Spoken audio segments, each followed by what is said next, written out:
Hi, Carla. We meet again. Meet again.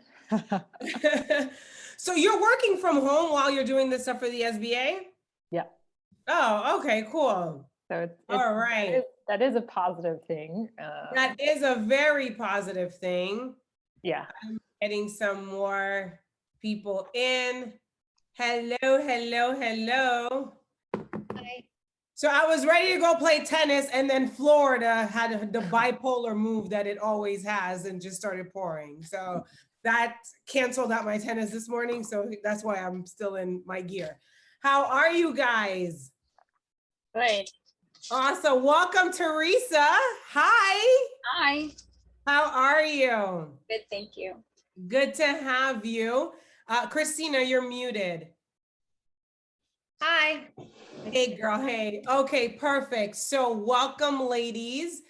I'm just, before I go into anything, does anybody have any particular questions? Christina, I saw you posted something about needing a construction, like not a construction, a reconstruction of accident expert, yes? Well, you know what? I'm thinking it's like I've heard they're really expensive and it might not be like the strategy I want to go by, but so yes, They really that was are. a question.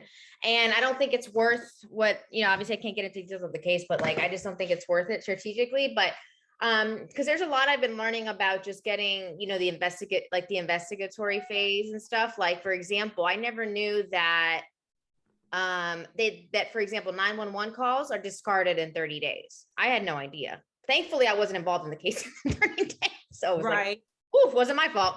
But yeah, so anyway, but long story short, you can get the transcript. So I'm just trying to do what I can for my case to keep it the cost as low as possible, but still investigate, because there is a question of how the vehicle was damaged.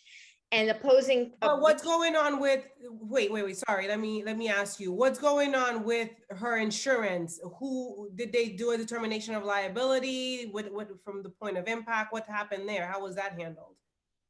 The liability, I mean, the vehicle pretty much admitted fault. So, I mean, at the scene, he's like, oh, my bad kind of thing, but it's not that bad, like the damages, whatever, which is his opinion. But so I'm helping her with her property damage claim too. So I have a couple things going on. But with the property damage claim, her own insurance is disputing that it was damaged in that way. There's no way that her car was damaged. I'm like, oh, first of all, we're not even asking for a lot. Why are you fighting this so much? Like, it's pretty crazy. I mean, you know what I mean? Like, we thought that should be the easier part, the property damage claim. Right. So anyway, my whole thing is they don't want to pay more because they said that one part of the car was pre-existing, which is a pretty newer car. So I'm trying to think, okay, how can I prove that this part of the car was damaged? And so I'm thinking, okay, the lights, like having, camera, like having a camera. But I guess what I heard I called the police department and they said for camera footage, you need a court order. Does that sound right? So basically, it's kind of like you're gonna have to go into litigation and subpoena. Oh, okay. Okay. You get that from discovery. You're not gonna they're not coughing up videos to people, just asking. Gotcha. So you would have to go in the discovery process, you would get that kind of evidence. But my question for you is, the point of impact normally is what the adjusters look at to determine liability. It's obviously you can kind of figure out based on where the two cars collided and where the damage is on each car, what angle the car got hit from, you know what I mean? And they're disputing that. They're saying, no, that couldn't have been the way that the whatever hit the whatever. So but the other party you said took 100% liability? But this party responsibility, I'm confused. Yeah. So the dispute is not whether this car hit my car. The dispute is what are the damages. So he's like, yeah, I hit you, but not there. Do you see what I'm saying? So he is saying, I did hit you, but only here and not here. And so the carrier for But my, the damage on his car is where? Like the damage on his car and the damage on her car. I don't have the photos of that. That's the problem. That's what you guys need. Yeah. Did the cars get repaired already? When they went to go for the estimates, did they take, obviously they took pictures when they did the estimate. I have my own pictures, but I don't have opposings. And this person didn't have a driver's license, this driver. So I don't know if that's not really necessarily important, but I don't think, so this person is, for whatever reason, they're taking this guy's voice over my own clients. I'm like, this is your insured. Like, why are you like listening to this guy who admitted fault, wasn't driving with a driver's license? Like, I mean, also evaluate the credibility of this guy. You know what I'm saying? Like, you're taking this guy's word over your own clients. Like, and it's not like we're asking for a huge amount. They're just really, really, I mean, it's more than they're going to want to pay, but it's still, you know, if that's what it's going to cost. This is an unbiased person, by the way. I didn't hire this estimator. This was before me even coming in. You know what I'm saying? So like, this person is literally saying they saw the car, this is here, whatever. Yes, they're not a causation expert, right? They can't say, they're not an accident reconstruction, so nothing, they're just the person fixing it. So it's really my client's word against that other client, the other guy's word. You know what I'm saying? Right. I don't know. I'm surprised they're fighting the property damage so much. So, but I guess this is. I mean, obviously you're giving a hand to your client on that, but property damage, don't let that drain too much of your time. That's kind of something that normally the clients handle. I mean, I give them a hand, but I really don't take that on because of situations like this where it's just back and forth and you're a bodily injury attorney. Like Right. the property damage part is, you know, something that you do as a courtesy, if anything. Yeah. So just, you know, don't spend way too much time on that. I see Austin just jumped in. He kind of, you know, wants to support us and make sure that technically we're good. Austin, we're good. So if you want to drop off, you can. If you have something you're doing here, just so you guys know why Austin is here. So, okay, any other questions or anything currently going on any of your cases? Teresa, I know like you were looking forward to this because you're like, what is going on? I got this thing and I don't know if there's ongoing calls. So the way I'm doing it right now is I'm still building up the roster. I'm doing another event. I'm starting to go into schools and, you know, really putting this out. So the more people we have, obviously, the more calls I will have to support. But until I have, you know, a lot of demand for calls, I'm probably going to just hold one a month. And then if you guys are messaging me that you need more support, I can come on and do, you know, bi-monthly calls. In the meantime, also, if you do have questions throughout that where you can't, you know, you can't wait for a call, Christina can tell you, you know, I'm very responsive. Bliss can tell you, just message me, email me, I'm on it. Like, I will make sure that you have everything you need as far as, you know, information, support, you know, sounding board, documents, templates, whatever you need. I want you to hit big with this because really, and is this all do you do family as well, right? I do family law and probate and Social Security disability. So I don't have any PI cases. I'm just starting. So this is all new to me. Okay. And where are you? I'm in Lee County. You're in Lee County. Okay. So have you gone through the playbook? Yes. Couple times. So you got, did you see the video as well? No, I don't. No, I okay, saw so saw your virtual practice video, the one you did in July. I saw that. No, I'm not talking about that. Christina, you're muted. What did you say? I haven't either. It's funny. I haven't been able to find it either. Weird. Okay, because that was the one that we did our last call. I had asked Austin, so I'm gonna make sure that he gets that to you. I had asked him to put it on the in the portal where Well, I'll look at that then. I'm sorry. The problem is that like someone like Teresa, for example, who didn't come into the other course, you got an email with the 2 links, right? With the playbook and then the folders. Forms, right? But did you have to log in? Yes. You did have to log in. So it should be there because that's where I had him put 2 additional videos. One was our last call where I did a whole rundown from soup to nuts as to like the life cycle of a case. Okay, so that's new from when I signed up. Okay, Yes. And then, shit, I should have brought him back. Hold on. Let me ask him to jump back on so he can give you exactly where it is, because I want you guys to have that. Can you jump back on, please? I'm sorry, I've got another attorney's office calling. Take your time, do your thing, come back when you're ready.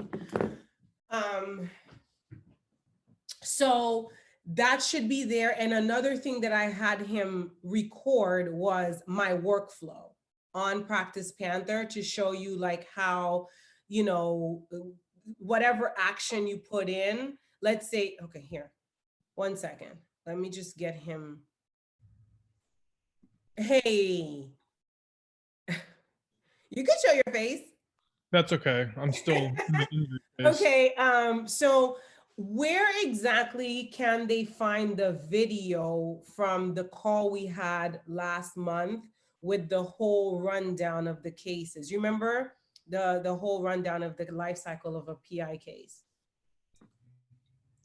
At least I'm trying to remember what the exactly which one that was. That was the one where I had recorded with them, and I had told you like in the beginning, I needed you to.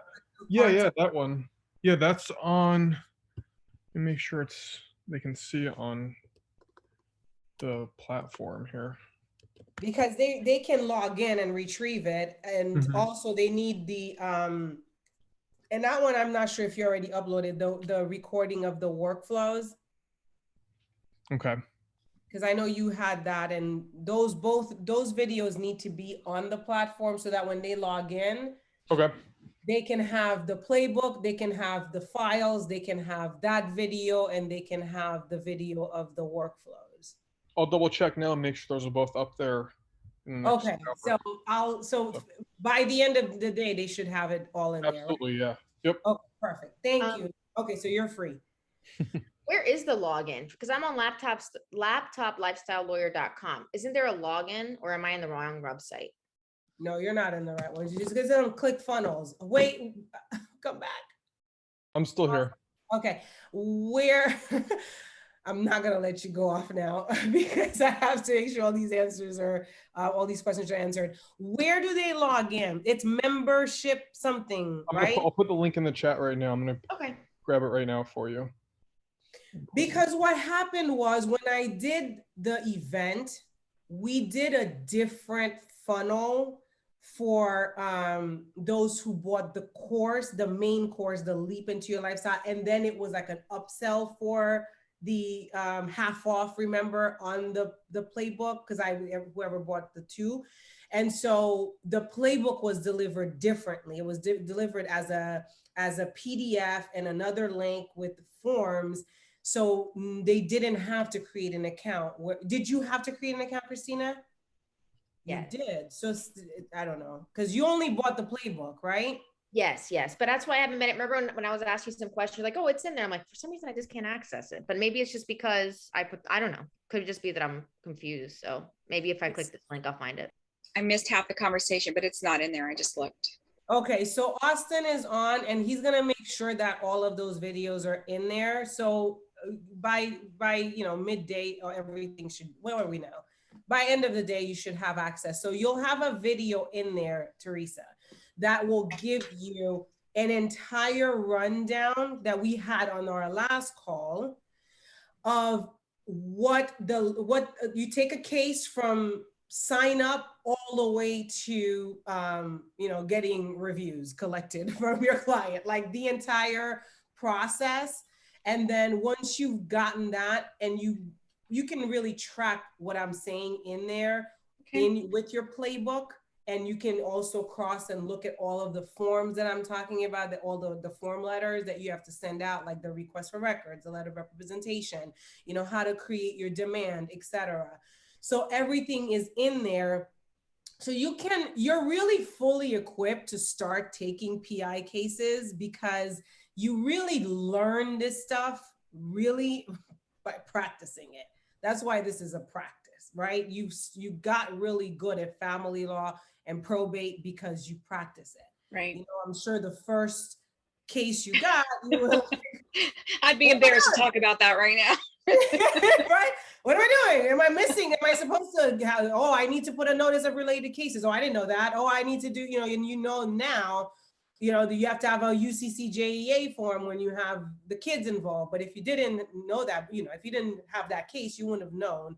Right. And if you didn't have a case with kids before, you wouldn't even know to put that in there either. You know, it's like stuff you learn as you go, but you will see the process and how that runs. Okay. So you said you're in Lee County, and what has you, like, you just want to start taking PI cases? Yes. Okay. There's a lot of money in it. So like there's a lot of money in it. So I was actually, last night, we had a call from the students who are in only the Leap Into Your Lifestyle course.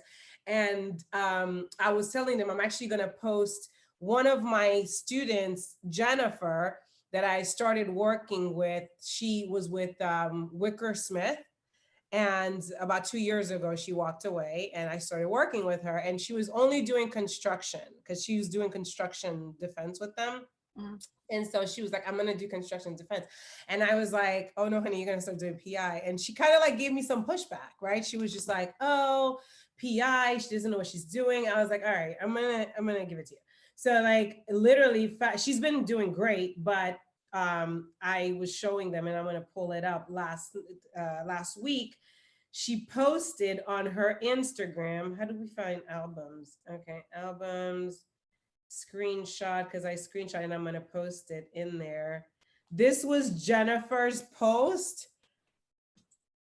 last week in her story. $220,000 she settled the case. And she's pregnant, so she needs to get this in before she goes on leave. And she settled another like $100,000 in other, you know, she had a slip and fall and whatever. Anyways, so last night I was telling the girls, Shoba and Bliss, on their call that, like, as you go into this, like, think big. Don't think that because you're just starting to take these cases, you got to go after like the $10,000 policies or the $20,000 policies. You can go big because it takes the same amount of work. It's the same thing. You're gonna file the same letters. You're gonna put together the same demand, right? And so might as well go after big numbers. And these cases are out there. And so, you know, when I called her to congratulate her, I was actually in Napa. When I saw that, I called her. I was like, oh my God. She's like, I know. And she's like, I'm so happy you convinced me to start taking PI cases. Because, you know, and now she does mostly PI. She still does construction defense, but she does mostly PI. So anyways, that's that. Hold on. Oh, there. Austin just dropped in the chat where you're supposed to log in. Do you see where it says course dot whatever? Yes. The membership access. So that's where you go. And that's where, when you log in, you should have access to everything. And whatever you don't have access to and you know you're supposed to have access to, just let me know. He'll fix it. Yeah, so still all that's there is the playbook and the forms, and then a link to Practice Panther. Yeah, so Austin? Yes, I'm in the midst of uploading everything right now as we speak. Okay. So you'll have the video there, and you'll have, like I said, the video from our last call, and you'll have the workflow video. Which last call was that?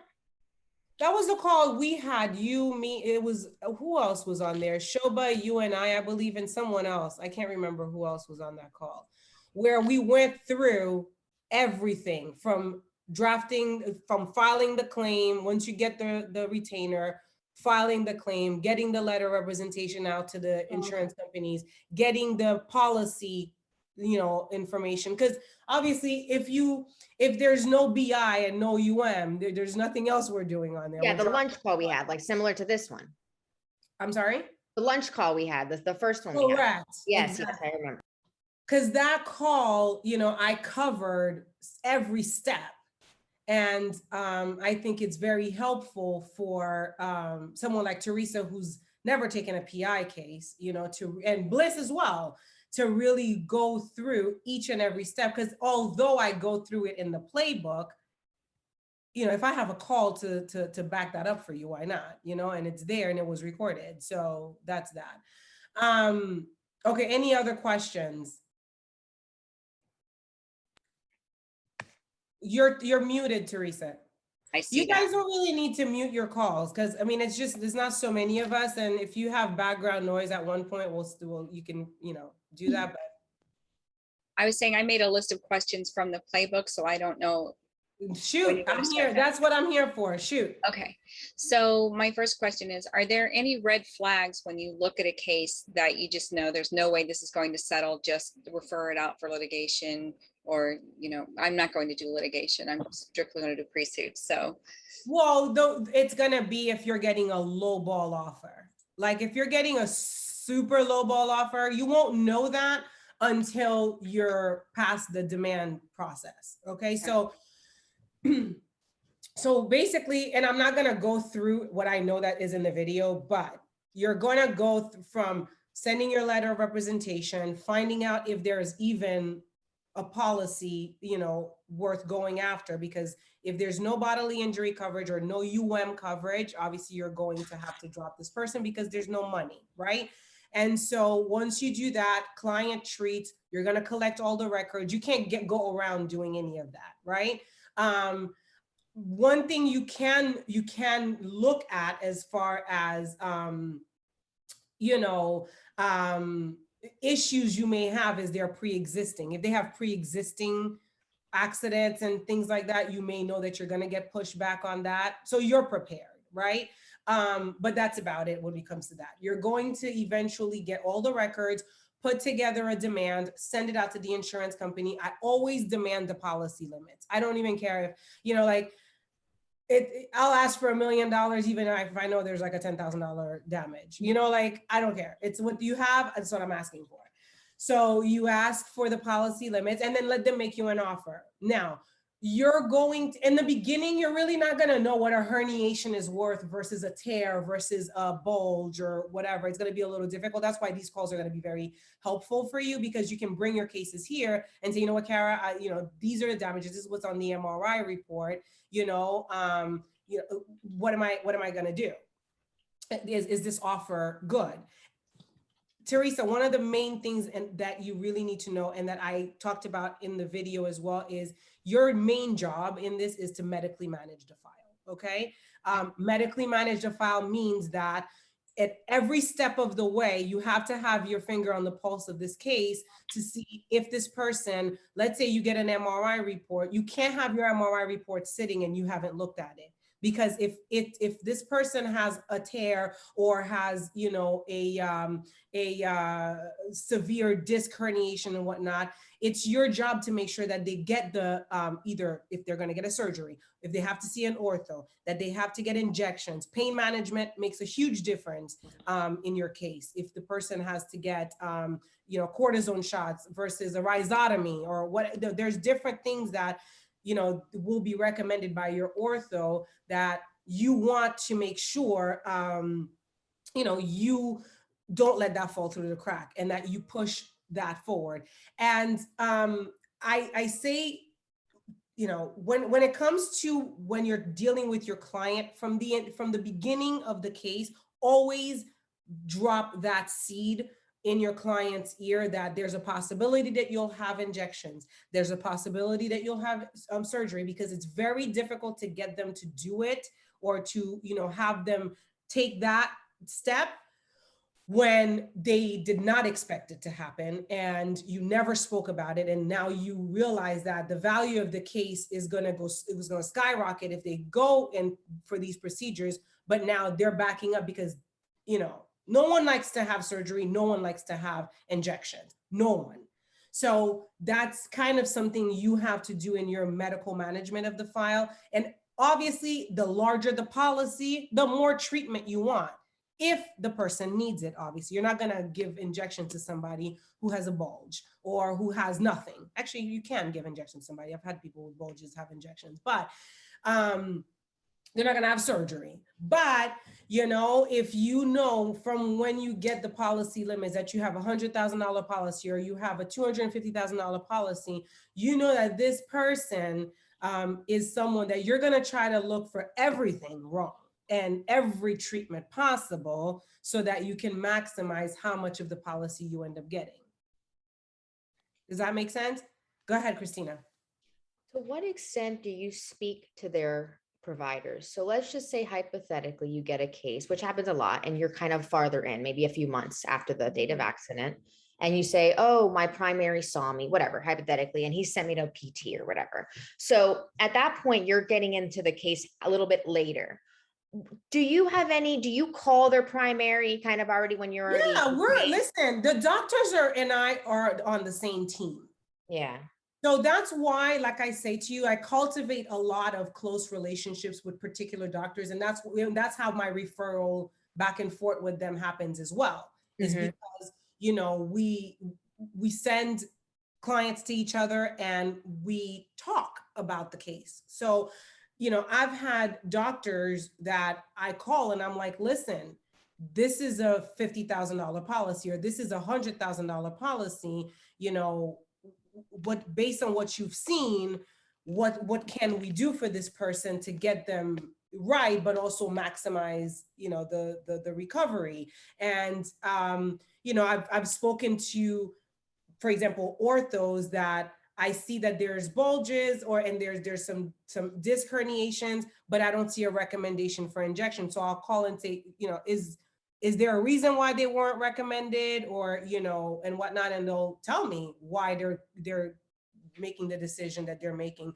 I've had discrepancies, for example, from a ortho and a chiro with regards to their impairment ratings. And I'll say, why is this guy giving me an impairment rating of 10% and you're giving me an impairment rating of 5%? What are we doing here? Can y'all's stuff make sense? So we talk, because this is something that I'm not telling them what to do as far as their job, because it's not my place. I know my limits as far as an attorney, but I read these things all the time. I know what they are. And doctors sometimes are doing a lot of reports, and they, you know, they may not report exactly what I can see that the case should be reported as, you know? And so I have these conversations. Absolutely. Or I'll have a conversation like, why is this person treating, you know, why does this person have 20 visits when, you know, they barely, you know, complained of anything? Now I have to, and then that's also how I'm going to slash this doctor's bill, because I can't pay you, you know, you exhausted PIP.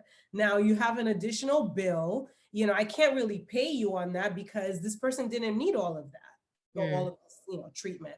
So those conversations happen all the time. It's your job to have those conversations, actually. Have you ever come across a doctor that's confused? They're like, I have no idea. And then they start sending them everywhere. To what extent do you start saying, okay, like, let's narrow this a little bit, you know? Well, as soon as you see that they're off track, you call them and say, listen, this is a case that, this is the strategy on my case. Not unlimited here.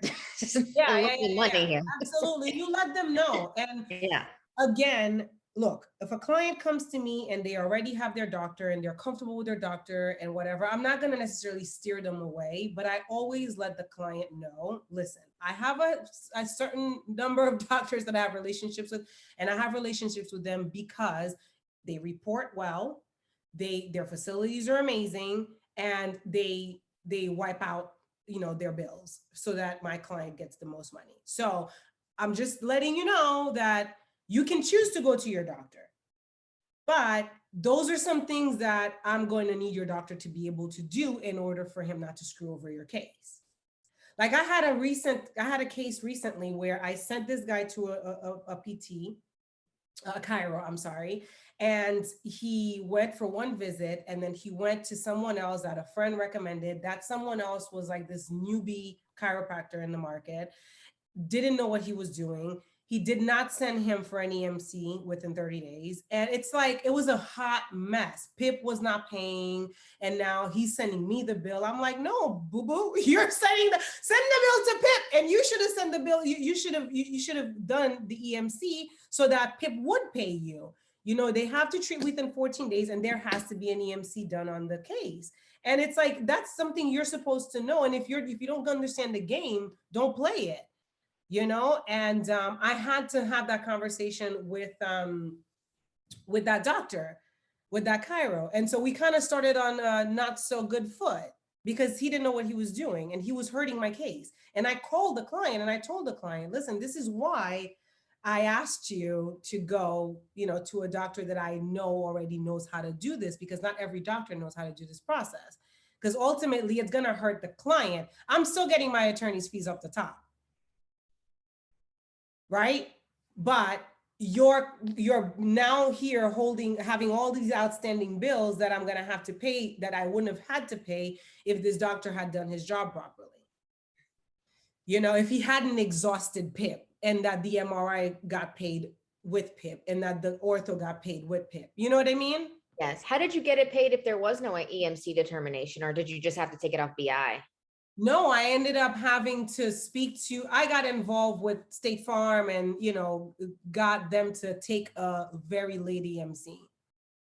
Okay. And normally that doesn't happen, but I had to pull all the stops to try to, you know, because at the end of the day, I got my 5-star review, which ultimately is something that I'm very big on, as you know. Like for me, getting 5-star reviews is big. So I will go and do whatever I got to do to make sure that I deliver, and, you know, as far as service is concerned, to my client.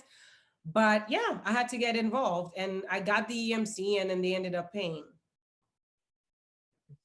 But those are ways that a doctor who doesn't know what he's doing can hurt your case. So if you're not on top of it and you're not making sure that these things are happening, this doctor could be treating your client for 8 weeks and an MRI still hasn't been done. Me, between 4 to 6 weeks, I need an MRI. So why is it that you're still, but if you're not tracking that, if you don't have these things calendared, it'll just run right under your nose. Make sense? Okay, Teresa, you had another question? I know you had a list. You're muted. I have a whole list, yes. Okay. Was that helpful? Yeah, it's helpful. Yes, definitely. Okay, cool. So I kind of skip around, so I apologize. On page 19 of the playbook, you talk about coverage, and that you state that if there's no form, then they have to extend coverage up to the BI amount.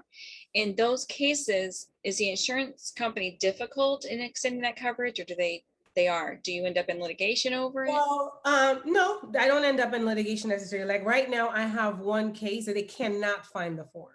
They cannot find the form, but now they also cannot get their insured to confirm that my client was in the car at the time of the accident, which the client obviously was in the car because it's on the police report, but they want to get the statement from their insured. There is just a huge delay, unnecessary delay, but you know, now they're going to do an EUO, put the client under oath, their insured, under oath to make sure that they can extend coverage, but they have to. Once they can't find the form, the rejection form, they have to extend coverage. But yes, you might get some pushback, and that doesn't necessarily mean it's going to end up in litigation. It just might drag on for a little bit. Okay. All right. And then as you were talking to Christina about, or she was talking about, in the beginning of the case, if there aren't sufficient like photographs from your client, do you go out to the scene, or do you have an investigator go out to the scene ever? You can actually have an investigator. I've hired independent contractor investigators. If you can find them even on LinkedIn, like I can give you some recommendations. But most of the times I'll get the pictures from the property damage adjuster that goes and does the assessment. So you can get the estimate that's done on the car, and because whenever they go for estimates, they'll take the pictures as well. And you can ask for that.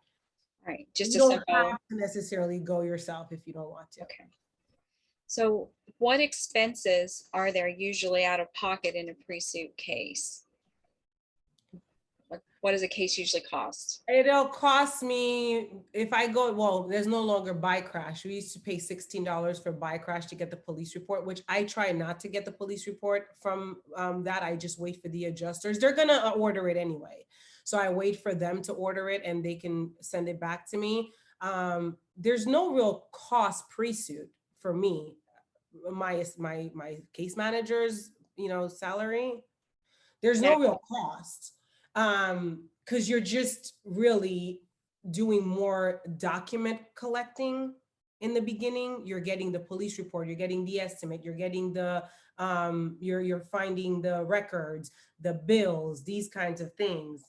There's no real pre-suit cost.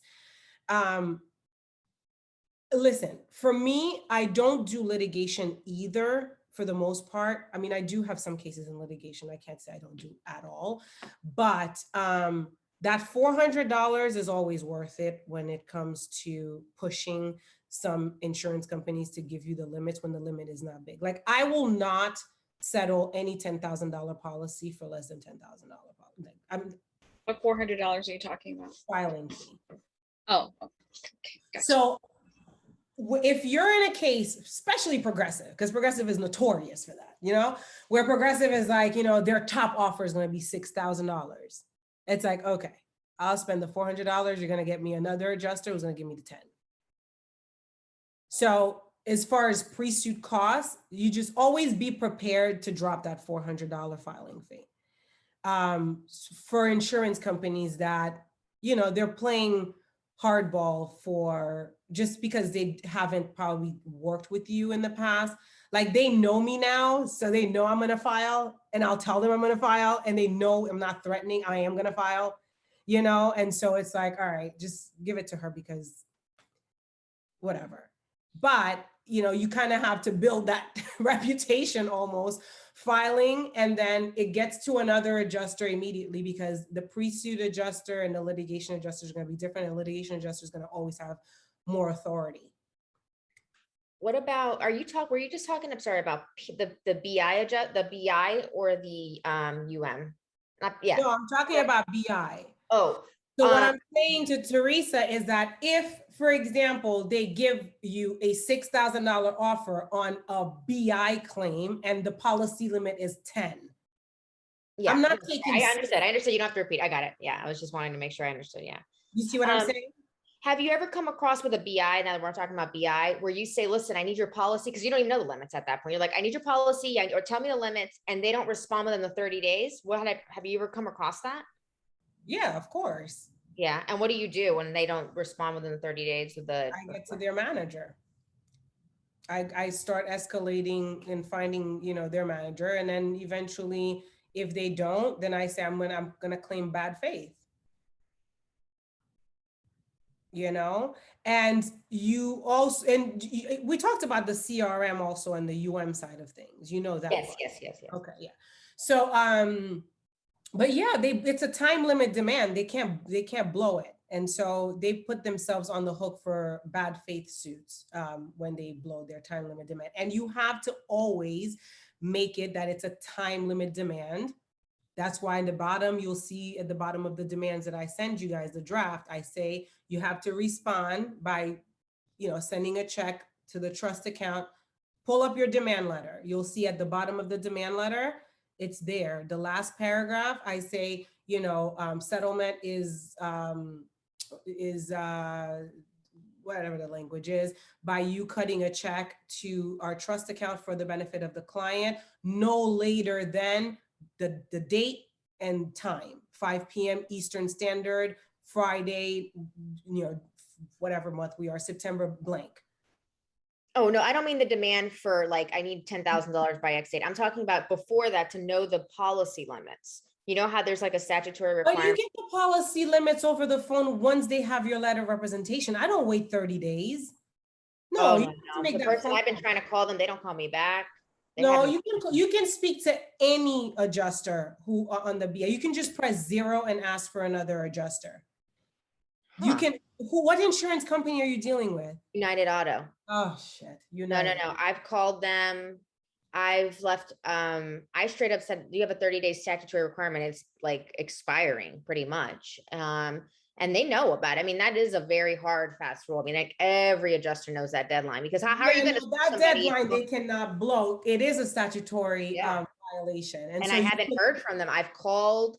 They won't give me probably going to if you have to file suit, then you're gonna.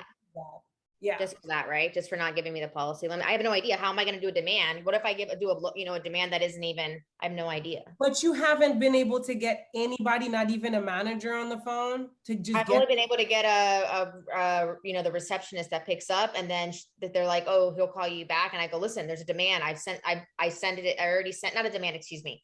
I sent my letter of rep. I've called him multiple times. You know what I'm saying? So, and then one of the things was like, oh, this is in subrogation or something like that. I'm like, why is this in, like, everyone is moving parts. You know what I'm saying? Like, there's all these moving parts. I'm like, BI is United. What's that's PIP? BI. PIP is AAA. I would call and BI again? I would demand that you speak to someone who can disclose the policy limit, and you tell them I'm not getting off the phone until I speak to someone with the policy limits immediately. Yeah. Like, I would not let them, because they're not supposed to be able to do that. I've never had that. Do they, have you gone against United Auto? in Harbor, I've never had to deal with that. They give you the policy limits, like they'll send you a letter back. Once they have my letter of representation on file, within 24 hours, I call to get, because I'm not doing work on a case and I don't even know if there's BI. Like, I can't. Because I know there's UM and I know there's PIP and I want to help this person out, but I know that this insurance company has had issues. I know that when I came into it. So. Yeah, United is terrible. Yeah, United, Windhaven, forget about it. Windhaven went under, but yeah. Okay, Teresa, unmute yourself. Is everybody benefiting from all of this? Okay, I know, Bliss, you're not taking cases yet, so you're probably just like taking notes right now for the future. So go ahead. There's a helicopter flying going back and forth. Don't worry, we don't even hear it. You're good. Okay, let's see. Oh, regarding the sign up forms, the packet and the releases, can those be signed electronically or do they have to be ready? Everything is signed electronically. I don't even know what half of my clients look like. I email it to them via Adobe Sign. You can use DocuSign or any of those, and it goes into your file. You have them, and then even the HIPAA, they e-sign. Everything now is e-sign because I have a client who's signing interrogatories right now. Just making sure, like you, I'm a virtual office, and that would be great. Yeah. Right. And you mentioned that you give your clients a social media notice, but I don't see that in the packet. Is that something you'll share? It should be. It says welcome letter and social media notice in the packet. If you go into correspondence, yes, it says go to send a welcome letter. And you'll see the social media notice in there. It's just basically saying don't post, like, don't post online. Make sure that you're, Don't bungee jump and say that you have herniations. That would be great. I still don't see it. I don't know what I'm missing, but it's just in the letter itself. It's just within the letter. It's just something that says, like, don't post on social media, and you can write it. Let me pull up. Okay, it's in the talk to no one paragraph. Yeah. All right, I was looking for a whole separate document. No. It's just the welcome letter, and it's a welcome letter and social media notice. Thank you. Okay, and I was under the impression that when you get a tender from the BI company, that you have to give UM an opportunity to pay that. Is that correct? Well, when I send, so once you get a tender from your BI, you make your demand on UM. Okay. But UM is not going to pay the BI. The UM is above and beyond BI. So what I do is, if it's a $10,000 policy for BI and $10,000 for UM, I send both demands at the same time. If it's for example, 25, and I know that the injuries are less than 25, I'll send a BI, and then whatever I get, if I get under 25, then I don't bother sending a demand to UM. But if I get that limit, then I send it to UM, depending on whether I think I'm going to get the BI or not. Does that make sense? UM doesn't kick in until you've exhausted BI.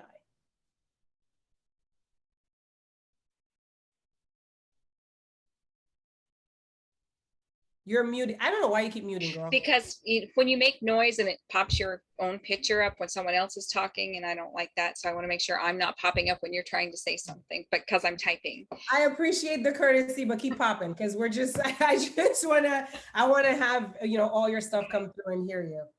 So I thought it had to do with some kind of subrogation that they could go back and make a claim against the BI carrier for anything that they have to pay out. So they are supposed to have an opportunity to pay the BI limits. No, okay, so let me explain to you.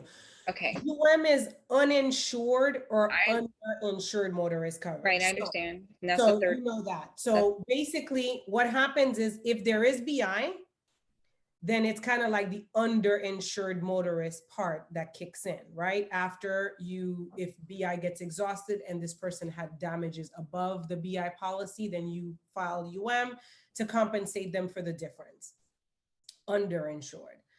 Uninsured motorist is if there's no BI. Now, the carrier, after they pay their insured on the uninsured or even underinsured, they may go after the party who was technically liable for those damages in their own subrogation claim, but that has nothing to do with you. It's their claim. It's kind of like what is it? Not cross claim. I can't remember how that went down. Like they're gonna go collect and get indemnified on their own, but the likelihood of them doing that against a party who didn't have BI in the first place, what are they gonna get from them? I don't know. That's why I'm They asking. didn't have insurance because they obviously didn't have a problem being exposed in the first place. So they don't have any assets to go after for them to recover and indemnify themselves, right? So what's most likely going to happen is they're going to pay it and it's going to end there. You don't get involved in any of that. You're just representing the plaintiff and getting the plaintiff what they're owed based on the policies that are available at the time of the accident. That's the end of your representation. Okay. All right. And then is there an average time from, say, accident to settlement when people ask you how long is this going to take? I'm sure it varies from client to It client. could be anywhere from 6 months to a year, and depending on whether it's all gonna be determined based on what their MRI reveals. If the MRI shows that they have extensive damage done to their body, again, this is your opportunity to have that conversation about, whether they're gonna need pain management, whether they're gonna need surgery. We don't know. If it's a regular soft tissue injury type of thing, between 4 to 6 months, you'll be done. But if there's more to it, which you won't know until they actually submit for these diagnostic testings, you can't really, tell them, but it could be 6 months, it could be a year. And if they go into litigation, it could be 3 years. Who knows? I took this case that I had, the slip and fall, I have, especially slip and falls. Slip and falls will take a long time. They don't resolve fast. So you can already tell them. Most likely they're gonna deny liability. I'm gonna have to file suit. And in your case, I'm probably gonna have to bring, additional counsel on board, and that could be 2 years.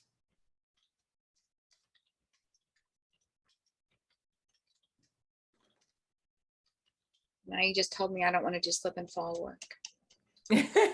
No, I'm not telling you that because there's a lot of money in slip and fall. There's a lot more money even in slip and fall. They're longer to resolve, but my biggest payout was a slip and fall case, 2.1 million. That's a lot of money for, for a case. And, it's not like every day you get $1 million case. I had, another place that you get a lot of great slip and fall case against IKEA, and people fall in IKEA all the time. Really? Yes. They do. They do. I don't know why. I've had several cases. Publix, Walmart, the traffic in these places, of course. And they pay good money. I have a case right now against Aldi's. By the time this thing resolves, it's going to be like, at least probably a good 300,000. All these will go out of business. Huh? I said you put all these out of business. But you know, they have insurance for that. No, I'm kidding. I You have know, a question about the demand. I have. Publix is self-insured, believe it or not. Oh, So Publix is cutting checks, but come on, every two corners is a Publix. They have so much money. So, you know, and sometimes maintenance doesn't do what maintenance is supposed to do and people get hurt. It's just what it is. It happens. I have a question about demands. Okay. I have trouble. Yesterday, I think we touched upon this a little bit, but I was saving it for here today, so everyone else can probably benefit. When you send a demand letter, do you ever follow up with the adjuster? Or you just hope that they send you something by the date that you No, have? I don't hope. I don't hope and pray. I give them a deadline, and Mhm. usually it's between 20 days and 30 days. Sometimes I give them 5-day demands. Like if my client, if we're talking about a total loss, the policy limit is 10,000. There's no conversation to be had. Tender the policy limits because evidently you don't even have enough money to pay. So if they don't respond to you by that time that you've given them, you then just go ahead Then and. I let them know you have officially blown your time limit demand. Okay, Please advise immediately what your offer is. Otherwise, I will have to proceed with litigation. okay. And as far as numbers, Also escalate it, and I find out who their manager is and whoever is on top of that, so that you know they're CC'd. okay, And as that kind of stuff needs to be in writing, by the way. yeah, email or letter is fine, right? Correct. Or you can fax, whatever. Yeah. And you say you always demand the policy limits, but, and we discussed this yesterday, I have a hard time trying to figure out what a case is actually worth. And you said, as time progresses, we'll know. Surgery, obviously, you said is 6 figures, you didn't talk about anything. Automatically. Would it be okay if I use the facts of the case that I have now to put things into context for everyone? 1000%. Let's do it. Okay. So this case that we have, although it's in New York, it's, I mean, just for context reasons and your opinion. The dude had surgery on his left shoulder, his right knee, recommended surgery. Surgeries? No, on left shoulder only surgery. His Okay. right knee recommended surgery, but he kind of doesn't want to do that. Cervical spine, he's had steroid injections, trigger point injections, lumbar spine, disc bulges and herniation, thoracic spine, also trigger and steroid injections, and headaches from hitting his head forward when the car hit him from behind. What's the policy limits? My issue with that is she doesn't know because it's a commercial policy. That's probably $1 million. Yes. And so, okay. So this Go for the person, claim. and there's no causation issues, right? Like No. they liability, From behind. he Yeah. got hit from behind. Okay. So something like that, first of all, I would have him do the knee surgery. I don't want a recommendation. I Yeah, need yeah, the yeah. surgery, right? And how old is this person? 24. 24. So we're talking about long life expectancy, Yeah.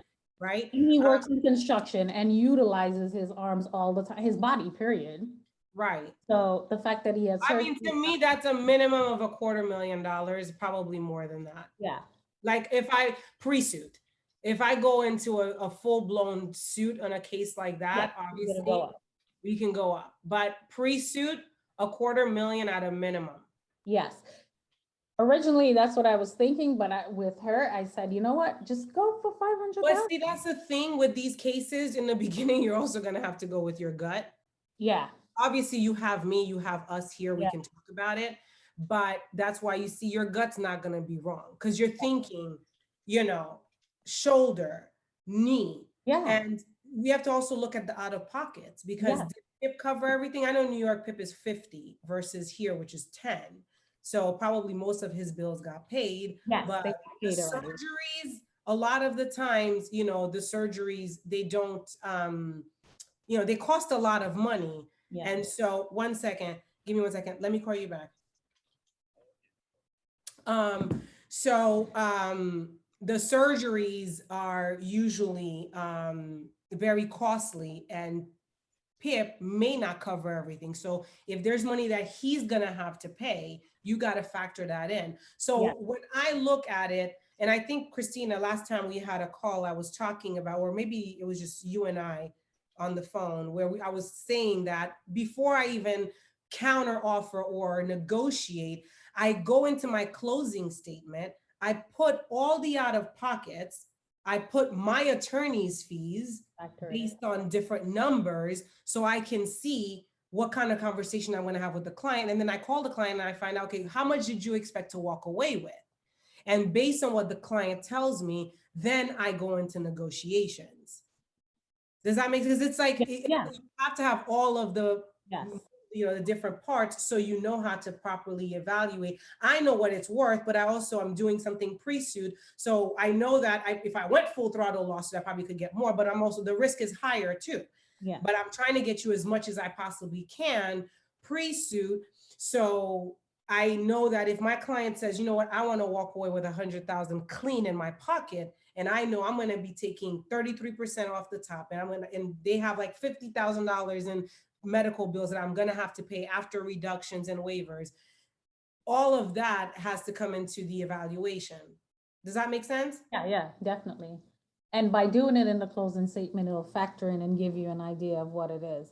Right. And then I have to, and then from there, I have to say, okay, based on that, if I'm gonna, if I want this guy to walk away with 100,000, then this, this $200,000 offer will not suffice based on Right. everything that I know I'm gonna have to pay off the top before I cut him a check. Or I have to now manage his expectations and explain to him that, well, based on what your case really is worth, by the time these things come out, this is really the number that you're going to walk away with. Are you okay with that? And you also, as the attorney, understanding this person has this life expectancy of, another, I don't know, probably 60 plus years, right? You have to say, okay, am I satisfied giving this person only, let's say, 100,000 after he's been through this? He's going to have the scarring for the rest of his life. He's going to have, like I have this one kid right now, I told you, who fell off the 4th floor of this building. He has screws in his hip now for the rest of his life. Every time he tries to travel, he's gonna sound the machines, like all of that, into consideration. Break that down per year. What compensation are you giving this person per year? Is it worth what they're offering you? But And that's stuff that we figure out ourselves. And as time goes by, you get clear on that. Yeah, as it stands, 250 probably, but if he does the knee surgery, that can really bump things up, maybe whole nother 350. Me initially, I was telling her, I said, let's just go for, how does that play in? Do you go for higher number? Do you look crazy to them? I don't care what I look. This is not a popularity contest. I'm trying to get money for my clients. So I don't care how I look. I'm going to send them a demand for the policy limits and let them make me an offer. And then once they make me an offer, we can start talking. Right. So it wouldn't hurt if you said 500 and they negotiated down anyway. Right. I mean, you have to go high so you can, and then they make you an offer. You're never going to give you what you ask for. If you ask for too low, then you've already shot yourself in the foot, and you're not giving yourself much to negotiate. And that's usually where I'm like, oh, how do we decide what this is? But it's best to obviously go higher and then get. Yeah, like I told you, I have a case where I asked for, it's a lift. It's a lift situation. I asked for $500,000. I know this case is not worth $500,000, but my guy did have surgery. So this is something that I could probably, if I had gotten 150 on it, I was going to be just happy, just fine. They made me a $70,000 initial offer. I said no. The lady went up to 80. I said, listen, okay, you can go speak to your manager, have a conference with Jesus, all his friends. Like, this is not going to make it. Okay. Like, I'm going to need a lot more money on the table. She replied to me, do you think we can make it happen for 200? But if I had asked for 200, knowing that I wanted 150, I didn't give myself enough room. But from 500, we have more room. And so when she made me the 80,000, she said, well, do you want to make me a counter offer? I said, well, I'll counter offer you at 400,000. Yeah. So go find real numbers and get back to me. Yeah. Okay? Yeah, And so that's what, the and I exercise know- is ongoing. right, and I know all of us will probably be thinking that is, how do you gauge this amount? So, yeah, I think that's helpful, and I hope this was helpful for everyone else listening, so we got kind of like a context of how things. Yeah, and we'll do many of these. You know, you guys bring your cases and say, this is the damage to the car, this is the damage to the person, this is the policy limit. What do you think? And then we can literally table it and figure out what the right number is. And then from there, if let's say you say, okay, I think this case, I can probably get 50 out of this case, your next counter offer is not gonna be 50, it's gonna be 100. Yeah, And let them keep moving up. yeah. Okay, That helps. Thank you. awesome. Any other questions? You're good? I'm good. Oh, we're right at 1 o'clock, we're right at an hour. Bliss, I didn't hear your voice at all. Do you have anything that you want to hear or know? Because I know you just got into this. So maybe you want to just let this simmer down. I will have this call recording in the group, in the Facebook group, so you guys can go back to it. If there's anything else that comes up, you know where to find me. I'm here to support you. I want you to hit big. There's a lot of money to be made out there, guys. I'm telling you. And as I was saying to the gals last night, if you're not in the game, you're not giving people opportunity to give you money. So you have to be in the game to give people opportunity to give you money. And it really makes a huge difference when you're getting these big chunks of change coming into your business. And so cash flow wise, there's never a real, cash flow issue. And that's, I think, what is the struggle for a lot of, business owners is cash flow. And so if your overhead stays low and you get chunks of change coming in periodically in your business, then you're not so like billable hours, like, oh, I gotta work all this, there's more freedom and Yeah, you could play tennis. and enjoyment and lifestyle. I'm big on lifestyle, so Yes. yeah. Christina, you're muted. I just joined tennis too. Yeah. I've never played tennis, and I have this little like women's clinic I joined. I'm like, well, I need to like play a sport or something. So I'm trying out. Oh, I play all the time. And I was supposed to hit with my brother this morning. He was on his way and it just started pouring. And it was like sunny, like 5 minutes before that. I was outside, it was sunny. And by the time he came down from Fort Lauderdale, not even 15-minute drive. It was like those. But 10 minutes later, it would be sunny again. But oh yeah, I know. the court would be a little slippery. Yeah, so. Kara, sorry, I always say that. Is it Kara or Kara? Kara, can I ask you one off the not PI related? When you first started, I know you said that your main way of marketing was like newsletters, like going to the restaurants and everything like that. But second to that, like anything online, like for advertisement, have you done or have found the most beneficial? So right now I've been doing a lot of funnel work. Okay. So what I do is I have groups, like I have a Facebook group right now that I'm creating a lot of content to grow it. It's called Young and on the Move, where I'm putting together kind of a community of parents where I'm giving content about how to keep their kids safe that are on the move out there. Like my son now is constantly on a bicycle and, outside. There's, kids that are driving, etc. What happens is whenever you put a lot of content for free to people, when they have a problem, you're top of mind for them to refer to. And you want to kind of sequester your little fan club, so to speak, out there for being a value adding individual in the market, so that eventually when they need someone, it's you. you can also do a lot of things in your community with regards to like schools sponsoring, you know, little league games. And like you said, now that you're in the women's clinic, you can even like sponsor like a wine night or whatever. There's different things you can do to get people to like you, because people do business with people that they know, like, and trust. So your job is to find people that you can have them know, like, and trust you. And the way to do that is for them to get familiar with you, with your content. And so that's what I do as far as online is concerned. Also, my brand brings me a lot of business. The Laptop Lifestyle Lawyer brand. I do a lot of videos. I do a lot of emailing. I send a lot of emails. I think, Teresa, you found me in an email, right? I sent, and Teresa found me, it was an email on something completely off topic. It was your confidence email, and then I found the playbook through that.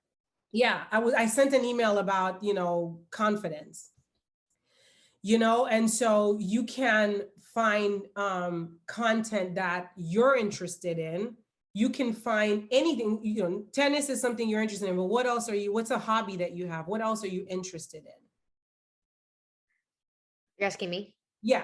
Oh, I'm sorry. I thought you were just saying generally. I honestly haven't had a lot of hobbies lately since being a lawyer, but that's when I'm doing the tennis. But I also, I don't know. I guess I'm involved a lot in like bar stuff, but I guess you mean outside of bar stuff. I really don't, I need to make some more hobbies, I think. No, you need to be a little bit more human, Christina. That's what I'm trying to say. Working out. Not be so damn lawyer and be Christina. Like, who is Christina, and what makes Christina Christina? Why would someone connect with you? You know, you have other things that are not lawyer, right? That's why so you're not just doing the playbook, but if you look at what, for example, Bliss and Shoba, they did the LEAP course, and where I have in the manual questions for you to really, identify who you are in the market. So you know how to properly brand yourself. I know that, you know, I am this really borderline obnoxious, loud, but super funny, cool gal who loves to empower people and loves to give value on different topics. So instead of me constantly saying, have you been into a car accident and whatever, you know, I'm like, what's up with your confidence? What's up with how you can overcome fear? Like, because now they know who I am outside of just being a lawyer. The reason why I started that group, the Young and on the Move, is because I have a son who is young and on the move, and I have to worry all the time about him being safe. So in my group, I put content around, you know, how to track your kids, you know, apps that you can put out to track your kids, how to, you know, what kind of conversations you want to have with teenagers, how to speak to them. You know, I'm like into the books, like The Conscious Parent. So I put those things out for people who have kids, who they want to be able to talk to and don't know how to do that. And so the more great content you give on a human level, not so much as a lawyer, people connect with you. And then when they do need an attorney, or they know someone who needs an attorney, you are the one they think about. Because listen, when people see your ads online, they're not getting into a car accident that day. Yeah. So as much as you might want to, of course, you want to keep your presence online, you want to, you know, consistently post so you're always top of mind. How much better if they're in your community and they're getting nurturing emails from you all the time on things that are not you being a lawyer selling them your service. So they're friendly with you at that point. So that's why email lists and newsletters and those kinds of things are so important, because they're your people. They become your people once they opt in. So one other thing that I did, I'm just kind of like throwing everything, okay? Another thing that I did, like I had a free guide. Like if they go on my website, it's like, click here for a free guide. On my, if you look at my signature block, there's a free guide, a personal injury one, and I had one for family law. Teresa, that would be great for you, okay? Where you do a free guide to a happy divorce, okay? Like everybody knows it's not happy, but you know, right? So you're telling them the 5 areas or 5 tips on how to have a swift and happy divorce or whatever. Like, you know what I'm saying? So, or 10 tips. And then you can go and put together just like a checklist. Have your documents ready before you speak to an attorney, you know, go see a therapist before, like things like that, right? And then they have that from you. And when you give them something like that, they'll give you their email, and then you can give them content like the one I'm giving you, you know, that brought you here eventually to me as a customer, right? So that's what you want to do is, you know, build your own community of people, get their emails somewhere, get their contacts somewhere, get them to opt into you, and then you can continue to nurture them with, you know, with content. So did that answer your question? Yes, thanks. Anything else? No, you guys are good? Yay! Okay, well, I am happy that this call happened, that you guys got the value you did get. If you have any questions, again, you know where to find me. I'm here to support you. Teresa, start getting cases ASAP, okay? Yeah, I've got my web person making my PI page to add to my website right now. So yes, it's in progress. Yeah, and then and if you do have an email list already, you know, blast that list with your new flyer that shows that you're now taking personal injury cases with the checklist of what personal injury cases are. People don't know what that usually means. They only think personal injury is car accident, but you do everything from, you know, dog bites are personal injury cases, slip and falls are personal injury cases, medical malpractice, everything is a personal. And you know, even though you may not take some of these cases, that referral fee of 25% is a thing. Yeah. You know, Counting on it. I've gotten $20,000, $30,000 referral fees. You know, I've gotten quite a few big dollars referral fees for cases that I didn't want to litigate, but I got my 25% when they did, you know, resolve the case. And sometimes they resolve it, you know, in still before trial. And I'm still getting great, you know, cuts because I just didn't want to take it past mediation. I'm good up until mediation. After mediation, not interested. You know, and soon I probably won't even want to go into discovery. Right? Right now I'm still trying to, huh? Do you do mediation pre-suit ever? I know some PI attorneys like that angle. What do you? Yes, no, that's not true. No, I don't do mediation pre-suit. No. I've heard a few. I don't know. I've never done mediation pre-suit. I've only done mediation in litigation. Yeah. Is this something we're going to talk about later, or is our playbook just simply geared to pre-suit? It's pre-suit. The playbook is only pre-suit. Anything, because most people that I am working with and that I'm pushing towards this, you know, I'm not pushing them to go do litigation because litigation and lifestyle are not. I have a 1:15 call I have to run, but thank you so much. Go ahead. Pleasure. All right, guys. If there are any more questions, we're going to wrap up and then we'll have our next call next month. And, you know, I might surprise you that I end up having another one, you know, but Yeah. you'll get at least 2 days notice. Is this working for you guys though? Is this working? Yes. Yeah. Today was really good. And I you know, puts things into context. And I think as we move along, we get a little better. We learn from each other in our questions. So Absolutely. Next time Bliss will have some questions, but she's she'll have a case. Watch. Oh boy, I don't know about all that. No pressure. She's like, whoa, back up. All right, ladies. Have a great rest of your day. Bye-bye. Bye-bye.